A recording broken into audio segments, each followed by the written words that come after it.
नमस्कार दर्शक बंधु ओडिया सुखा संसार चैनल को आपण को बहुत बहुत स्वागत। कर्कट राशि सेप्टेम्बर 2026 टी आपणकर किपर रहिबो केउ ग्रह आपण शुभ साब्यस्त हेबो एवं केउ ग्रह आपण प्रतिकार करबा आवश्यक।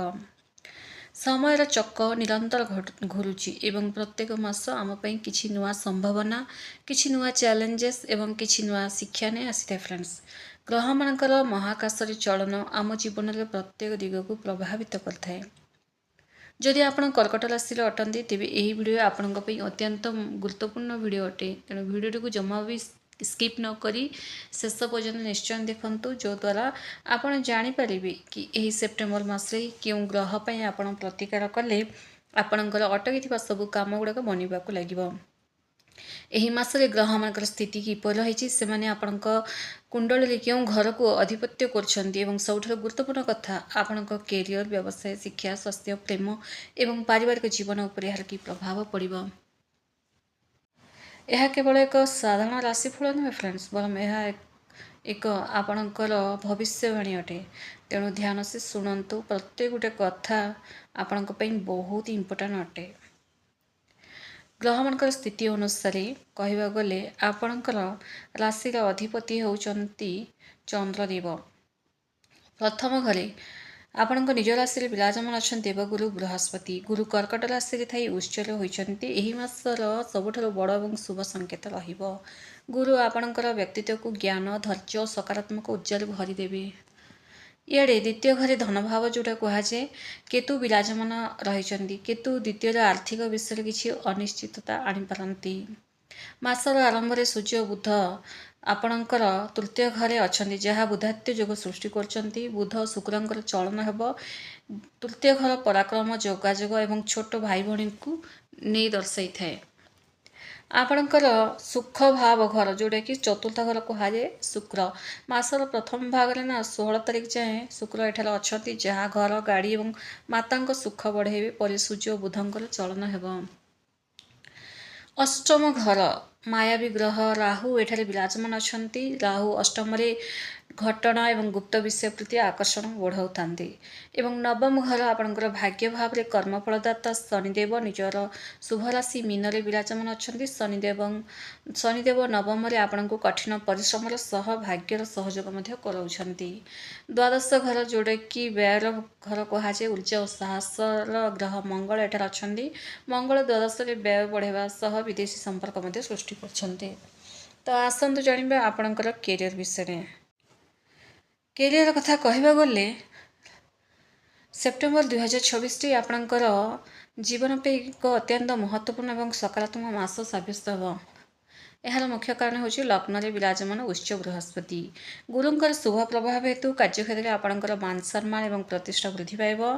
तासह आपणकर कार्यदक्षता और निष्ठा को वरिष्ठ अधिकारी और सहकर्मी माने प्रशंसा करने को लगे। आपण को नुआ एवं बड़ दायित्व मिल जहाँ आपणकर कैरियर को एक नुआ उच्चता को नहीं जीव। जदि आप प्रमोशन किंबा दरमा अपेक्षा करथिले तेबे यही मासरे शुभ खबर मिलबार संभावना रही। तृतीय भाव में सूर्य बुधंकर बुधात्य जो आपणकर जोगाजोग कौशल कम्युनिकेशन स्किल्स को अत्यंत प्रभावशाली करिवो। आपण निजर आइडिया और योजना को अति सहज उपस्थापन करेंगे जहाँ अन्य मानक प्रभावित करदेव। यही मासरे विशेषकर जो मैंने मार्केटिंग क्षेत्र अच्छा सांबादिकता शिक्षा और आईटी क्षेत्र में लोकों को अपार सफलता मिल। जातक दशम भाव में अधिपति मंगल द्वादश भाव में अच्छा जहाँ दर्शाऊँ कि कर्कट राशि व्यक्ति गुड़ा विदेश में कार्य करने विदेशी कंपनी सह जड़ित होवार सुजोग मिल। जदि आप विदेश यात्रा चेष्टा करुले तेज यही मासरे सफलता निश्चय मिल। गोटे कथा जाणी रखु शनिदेव नवम अच्छा। तेणु सफलता केवल कठिन परिश्रम और अनुशासन पर ही आपको मिल। आलस्य को दूरे रखु निज लक्ष्य पर ध्यान रखु एवं कैरियर पे एक सुवर्ण सुजोग आसो ताको एक्सेप्ट करूँ। बिजनेस विषय कथा हुआ सेप्टेम्बर मासटी अत्यंत लाभदायक और प्रगतिशील मास रहिबो। लग्न रे उच्च गुरु आपण को व्यावसायिक निष्पत्ति नेबार असीम ज्ञान और दूरदृष्टि प्रदान करेंगे। गुरुंकर शुभ दृष्टि सप्तम भाव उपर पड़ो जहाँ दर्शाऊँ जदि आप पार्टनरशिप रे बिजनेस कर तेज पार्टनर सह संपर्क आपणकर अत्यंत मधुर हम। तासह आपण मैंने मिलमिशी व्यवसाय को एक नुआ उच्चता को ନେଇଯିବେ। ଯଦି ଆପଣ ନୂଆ ବ୍ୟବସାୟିକ ସାଝେଦାରୀ ଆରମ୍ଭ କରିବାକୁ ଚାହୁଁଛନ୍ତି ତେବେ ଏହା ଅତ୍ୟନ୍ତ ଅନୁକୂଳ ସମୟ ରହିବ। ତୃତୀୟ ଭାବରେ ସୂର୍ଯ୍ୟ ଏବଂ ବୁଧଙ୍କର ପ୍ରଭାବ ଆପଣଙ୍କୁ ବିଜନେସ୍ ସମ୍ପର୍କ ଗଠନ କରିବାରେ ସାହାଯ୍ୟ କରିବ। ଆପଣଙ୍କର ଯୋଗାଯୋଗ ନେଟୱାର୍କିଂ ବ୍ୟବସାୟିକ ପ୍ରସାରରେ ମୁଖ୍ୟ ଭୂମିକା ଗ୍ରହଣ କରିବ। ଅନଲାଇନ୍ ବ୍ୟବସାୟ ମିଡ଼ିଆ ଯାତ୍ରା ଏବଂ ସଞ୍ଚାର ସମ୍ବନ୍ଧୀୟ ବ୍ୟବସାୟରେ ଥିବା ଲୋକଙ୍କୁ ବଡ଼ ଲାଭ ମିଳିବାର ସମ୍ଭାବନା ରହିଅଛି। ଦ୍ୱାଦଶ ଭାବରେ ମଙ୍ଗଳଙ୍କର ସ୍ଥିତି ଏବଂ ନବମରେ ଶନିଙ୍କର ସ୍ଥିତି କିଛି ବିଜନେସ୍ ବ୍ୟକ୍ତିଙ୍କୁ ବିଦେଶୀ ବଜାର ବା ଇଣ୍ଟରନ୍ୟାସନାଲ ମାର୍କେଟ ସହ ଯୋଡ଼ିବାର ସୁଯୋଗ ମିଳିବ। ଆପଣମାନଙ୍କୁ ବିଦେଶରୁ ନୂଆ ଅର୍ଡର ବା କ୍ଲାଏଣ୍ଟ ମିଳିବ। କିନ୍ତୁ ଅଷ୍ଟମରେ ରାହୁ ଅଛନ୍ତି, ତେଣୁ ଯେକୌଣସି ବଡ଼ ନିବେଶ ବା ଚୁକ୍ତିନାମା ସ୍ୱାକ୍ଷର କରିବା ପୂର୍ବରୁ ସମସ୍ତ କାଗଜପତ୍ରକୁ ଭଲ ଭାବରେ ଯାଞ୍ଚ କରନ୍ତୁ। ଅଭିଜ୍ଞ ବ୍ୟକ୍ତିଙ୍କର ପରାମର୍ଶ ନେବା ନିହାତି ଆବଶ୍ୟକ। ସାମଗ୍ରିକ ଭାବରେ ବ୍ୟବସାୟ ପାଇଁ ଏହା ଏକ ଶୁଭ ଏବଂ ଲାଭପ୍ରଦ ମାସ ରହିବ। ଶିକ୍ଷା ବିଷୟ ଜାଣିବା। କର୍କଟ ରାଶିର ବିଦ୍ୟାର୍ଥୀମାନଙ୍କ ପାଇଁ ସେପ୍ଟେମ୍ବର ମାସଟି ଅତ୍ୟନ୍ତ ପ୍ରେରଣାଦାୟୀ ଏବଂ ସଫଳତାପୂର୍ଣ୍ଣ ରହିବ। ଏହାର ମୁଖ୍ୟ କାରଣ ହେଉଛନ୍ତି ଲଗ୍ନରେ ବିରାଜମାନ ଉଚ୍ଚଦେବ ବୃହସ୍ପତି। ଗୁରୁଙ୍କର ଶୁଭ ପ୍ରଭାବ ହେତୁ ଆପଣଙ୍କର ଜ୍ଞାନ, ବୁଦ୍ଧି ଓ ସ୍ମରଣ ଶକ୍ତି ଅତ୍ୟନ୍ତ ମଜବୁତ ରହିବ। ଆପଣଙ୍କର ପାଠପଢ଼ା ପ୍ରତି ଆଗ୍ରହ ଏକାଗ୍ରତା ବୃଦ୍ଧି ପାଇବ। ଜଟିଳ ବିଷୟଗୁଡ଼ିକୁ ବୁଝିବା ପାଇଁ ଆପଣ ସହଜ ହେବେ। ଆପଣଙ୍କ ପାଠପଢ଼ା ପ୍ରଦର୍ଶନରେ ଏକ ବଡ଼ ସକାରାତ୍ମକ ପରିବର୍ତ୍ତନ ଦେଖିବାକୁ ମିଳିବ, ଯାହା ଶିକ୍ଷକ ଓ ଅଭିଭାବକଙ୍କୁ ଖୁସି କରିଦେବ। ଶୁକ୍ରଙ୍କର ସ୍ଥିତି ଏବଂ ପରେ ବୁଧଙ୍କର ଚଳନ ଆପଣଙ୍କର ସୃଜନଶୀଳତା ବଢ଼ାଇବ। ଚତୁର୍ଥ ଘରେ କଳା, ସାହିତ୍ୟ, ସଙ୍ଗୀତ ଏବଂ ଗବେଷଣା ବିଷୟରେ ଥିବା ବିଦ୍ୟାର୍ଥୀଙ୍କୁ ସଫଳତା ମିଳିବ। ପ୍ରତିଯୋଗିତାମୂଳକ ପରୀକ୍ଷା ପାଇଁ ରେଡ଼ି ହେଉଥିବା ପରୀକ୍ଷାର୍ଥୀଙ୍କୁ କଠିନ ପରିଶ୍ରମର ପୂର୍ଣ୍ଣ ଫଳ ମିଳିବାର ସମ୍ଭାବନା ରହିଛି। ଯେଉଁମାନେ ଉଚ୍ଚଶିକ୍ଷା କିମ୍ବା ବିଦେଶରେ ଶିକ୍ଷା ପାଇଁ ଚେଷ୍ଟା କରୁଛନ୍ତି, ନବମ ଭାବରେ ଶନି ଏବଂ ଲଗ୍ନରେ ଗୁରୁ, ସେମାନଙ୍କର ସ୍ୱପ୍ନ ନିଶ୍ଚୟ ପୂରଣ ହେବ। ଆପଣଙ୍କୁ ନୂଆ ଏବଂ ଭଲ ୟୁନିଭର୍ସିଟିରୁ ଅଫର୍ ମିଳିବ। ଅଳସ୍ୟାମିକୁ ଟିକେ ଦୂରରେ ରଖିବା ଆବଶ୍ୟକ। ନିଜ ଲକ୍ଷ୍ୟ ଉପରେ ଧ୍ୟାନ ଦିଅନ୍ତୁ, ତେବେ ସଫଳତା ନିଶ୍ଚୟ ମିଳିବ। ସ୍ୱାସ୍ଥ୍ୟ ବିଷୟ ଜାଣିବା। ସ୍ୱାସ୍ଥ୍ୟ ଦୃଷ୍ଟିରୁ ମିଶ୍ରିତ ଫଳାଫଳ ରହିଛି। ଲଗ୍ନରେ ଉଚ୍ଚ ଗୁରୁଙ୍କର ସ୍ଥିତି ଆପଣଙ୍କୁ ଅସୀମ ଶାରୀରିକ ଓ ମାନସିକ ଊର୍ଜା ପ୍ରଦାନ କରିବେ। ଆପଣଙ୍କର ସକାରାତ୍ମକ ଏବଂ ଖୁସି ଅନୁଭବ କରିବେ, ଯାହା ରୋଗ ପ୍ରତିରୋଧକ ଶକ୍ତି ବଢ଼ାଇବ। କିନ୍ତୁ ଗ୍ରହ ସ୍ଥିତିରେ କିଛି ଚିନ୍ତାଜନକ ବିଷୟ ମଧ୍ୟ ରହିଛି। କ'ଣ? ଅଷ୍ଟମ ଭାବରେ ରାହୁ ଏବଂ ଦ୍ୱାଦଶ ଭାବରେ ମଙ୍ଗଳଙ୍କର ସ୍ଥିତି ଆପଣଙ୍କୁ ସ୍ୱାସ୍ଥ୍ୟ ବିଷୟରେ ଅତ୍ୟନ୍ତ ସତର୍କ ରହିବାକୁ ସଂକେତ ଦେଉଛନ୍ତି। ଆପଣଙ୍କୁ ସ୍ୱାସ୍ଥ୍ୟ ସମସ୍ୟା, ହଠାତ୍ ରୋଗ ବା ଆଘାତ, ଇଞ୍ଜରୀ ହେବାର ସମ୍ଭାବନା ରହିଛି। ବାହାରିଆ ଖାଦ୍ୟଠାରୁ ଟିକେ ଦୂରେଇ ରୁହନ୍ତୁ। ଅଏଲି ଫୁଡ୍ ଆଭଏଡ୍ କରନ୍ତୁ। ପେଟ ସମ୍ବନ୍ଧୀୟ ସମସ୍ୟା, ଏସିଡିଟି, ଗ୍ୟାସ୍ ଏବଂ ସ୍କିନ୍ ଜନିତ ସମସ୍ୟା ଦେଖାଯିବ। ପ୍ରଚୁର ପରିମାଣରେ ପାଣି ପିଅନ୍ତୁ ଏବଂ ଭଲ ପ୍ରୋଟିନ୍ଯୁକ୍ତ ଖାଦ୍ୟ ଖାଆନ୍ତୁ। ରାସ୍ତାରେ ଚାଲିଲା ବେଳେ ବା ଗାଡ଼ି ଚଲାଇଲା ବେଳେ ଅତ୍ୟନ୍ତ ସାବଧାନ ରୁହନ୍ତୁ। ବେଶୀ ମୋବାଇଲ ୟୁଜ୍ କରନ୍ତୁ ନାହିଁ। କାମର ପ୍ରେସର ଯୋଗୁଁ ମାନସିକ ଥକାପଣ, ନିଦ୍ରାହୀନତା ଦେଖାଯିବ। ମାନସିକ ଶାନ୍ତି ପାଇଁ ୟୋଗା, ଏକ୍ସରସାଇଜ, ପ୍ରାଣାୟାମ ନିହାତି କରନ୍ତୁ। ଯଦି କୌଣସି ଛୋଟ ସ୍ୱାସ୍ଥ୍ୟ ସମସ୍ୟା ଦେଖାଦିଏ ନା, ତ ତୁରନ୍ତ ଚିକିତ୍ସା କରାନ୍ତୁ। ପ୍ରେମ ବିଷୟ ଜାଣିବା। କର୍କଟ ରାଶିର ସେପ୍ଟେମ୍ବର ମାସରେ ଆପଣଙ୍କ ପ୍ରେମ ଜୀବନ ଅତ୍ୟନ୍ତ ରୋମାଣ୍ଟିକ, ମଧୁର ଏବଂ ସଫଳ ରହିବ। କାହିଁକି? ଲଗ୍ନରେ ଗୁରୁଙ୍କର ସ୍ଥିତି ଆପଣଙ୍କର ବ୍ୟକ୍ତିତ୍ୱକୁ ଅତ୍ୟନ୍ତ ଆକର୍ଷଣ କରିବ। ଯେଉଁମାନେ ପ୍ରେମ ସମ୍ପର୍କରେ ଅଛନ୍ତି, ସେମାନଙ୍କ ପାଇଁ ଏହି ସମୟ ଅତ୍ୟନ୍ତ ରୋମାଣ୍ଟିକ ରହିବ। ଆପଣ ସମ୍ପର୍କରେ ପ୍ରେମ, ବିଶ୍ୱାସ ଓ ମଧୁରତା ବୃଦ୍ଧି ପାଇବ। ଆପଣ ପରସ୍ପରକୁ ଅଧିକ ଭଲ ପାଇବା, ବୁଝିବା ଏବଂ ଏକ ମଜବୁତ ବନ୍ଧନ ମଧ୍ୟ ଗଠନ କରିବେ। ଆପଣ ନିଜ ପ୍ରେମୀଙ୍କ ସହ ଦୂରଯାତ୍ରା ଯୋଜନା ମଧ୍ୟ କରିବେ। ଯେଉଁମାନେ ସିଙ୍ଗିଲ୍ ଅଛନ୍ତି, ସେମାନଙ୍କ ପାଇଁ ଏହି ମାସରେ ଏକ ନୂଆ ଏବଂ ଆକର୍ଷଣୀୟ ପ୍ରେମ ସମ୍ପର୍କ ଆରମ୍ଭ ହେବ। ଆପଣ କୌଣସି ସୂତ୍ରରୁ, ଅନଲାଇନ୍ ମାଧ୍ୟମରୁ ବା କାହା ସାଙ୍ଗସାଥି ମାଧ୍ୟମରୁ ଆପଣଙ୍କର ସାକ୍ଷାତ ହେବ, ଯିଏ ଆପଣଙ୍କ ଜୀବନକୁ ଖୁସିରେ ଭରିଦେବ। ଯେଉଁମାନେ ବିବାହିତ ହେଉଛନ୍ତି, ମ୍ୟାରିଡ୍ ଲାଇଫ୍ରେ କହିବାକୁ ଗଲେ ଲଗ୍ନରେ ଉଚ୍ଚ ଗୁରୁଙ୍କର ସ୍ଥିତି ଏବଂ ସପ୍ତମ ଭାବରେ ଶୁଭ ଦୃଷ୍ଟି ଦାମ୍ପତ୍ୟ ଜୀବନରେ ସୁଖ, ଶାନ୍ତି ଓ ମଧୁରତା ଆଣିବ। ସ୍ୱାମୀ ସ୍ତ୍ରୀଙ୍କ ମଧ୍ୟରେ ଥିବା ସମସ୍ତ ମନମାଳିନ୍ୟ ଦୂର ହୋଇଯିବ ଏବଂ ନୂଆ ବୁଝାମଣା ସୃଷ୍ଟି ହେବ। ପରିବାର ସହ ସମୟ ବିତାଇବା ପାଇଁ ଭଲ ସୁଯୋଗ ମିଳିବ।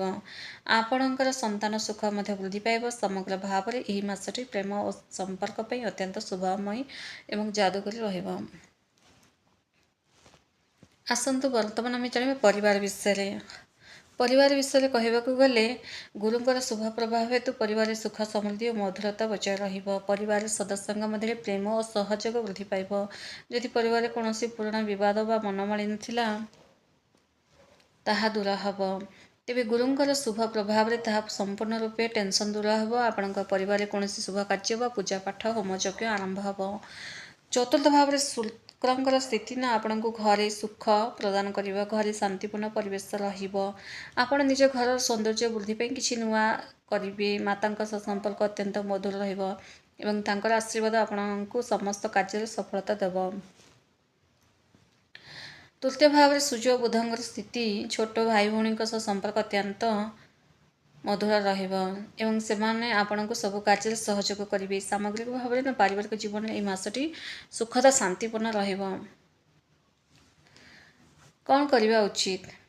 ଗ୍ରହମାନେ ଆମକୁ ସଂକେତ ଦିଅନ୍ତି, କିନ୍ତୁ ଆମର କର୍ମ ଏବଂ ଭକ୍ତି ଦ୍ୱାରା ଆମେ ନକାରାତ୍ମକ ପ୍ରଭାବକୁ ନା କମ୍ କରିପାରିବା ଏବଂ ଶୁଭ ଫଳକୁ ବହୁଗୁଣିତ କରିପାରିବା। ତ କ'ଣ କରିବା ଉଚିତ? କର୍କଟ ରାଶିର ଅଧିପତି ହେଉଛନ୍ତି ଚନ୍ଦ୍ର ଏବଂ ଚନ୍ଦ୍ରଙ୍କର ଇଷ୍ଟଦେବ ହେଉଛନ୍ତି ଭଗବାନ ଶିବ। ତେଣୁ ପ୍ରତିଦିନ ସ୍ନାନ ପରେ ଶିବ ମନ୍ଦିର ଯାଇ ଶିବଲିଙ୍ଗ ଉପରେ ଜଳ, କ୍ଷୀର, ବେଲପତ୍ର ଚଢ଼ାନ୍ତୁ। ଓମ୍ ନମଃ ଶିବାୟ ମନ୍ତ୍ର 108 ଲେଖା ଜପ କରନ୍ତୁ। ଏହା ଆପଣଙ୍କୁ ମାନସିକ ଶାନ୍ତି, ରୋଗମୁକ୍ତ କରିବ। ଲଗ୍ନରେ ଉଚ୍ଚ ଗୁରୁଙ୍କର ଶୁଭଫଳ ବୃଦ୍ଧି ପାଇଁ ନା ଗୁରୁବାର ଦିନ ବିଷ୍ଣୁ ସହସ୍ରନାମ ପାଠ କରନ୍ତୁ। ହଳଦିଆ ରଙ୍ଗର ପୋଷାକ ପିନ୍ଧନ୍ତୁ। କଦଳୀ ଗଛର ପୂଜାର୍ଚ୍ଚନା କରନ୍ତୁ। ରାହୁ ଏବଂ ମଙ୍ଗଳଙ୍କର ନକାରାତ୍ମକ ପ୍ରଭାବ କମ୍ କରିବା ପାଇଁ ଓମ୍ ରାହବେ ନମଃ ଏବଂ ଓମ୍ ଅଙ୍ଗାରକାୟ ନମଃ ଏହି ମନ୍ତ୍ରକୁ ଆପଣ 108 ଲେଖା ଜପ କରନ୍ତୁ। ଶନିବାର ଦିନ ଶନି ଦେବଙ୍କର ମନ୍ଦିର ଯାଇ ରାଶି ତେଲର ଦୀପ ଜାଳନ୍ତୁ ଏବଂ ହନୁମାନ ଚାଳିଶା ନିଶ୍ଚୟ ପାଠ କରନ୍ତୁ।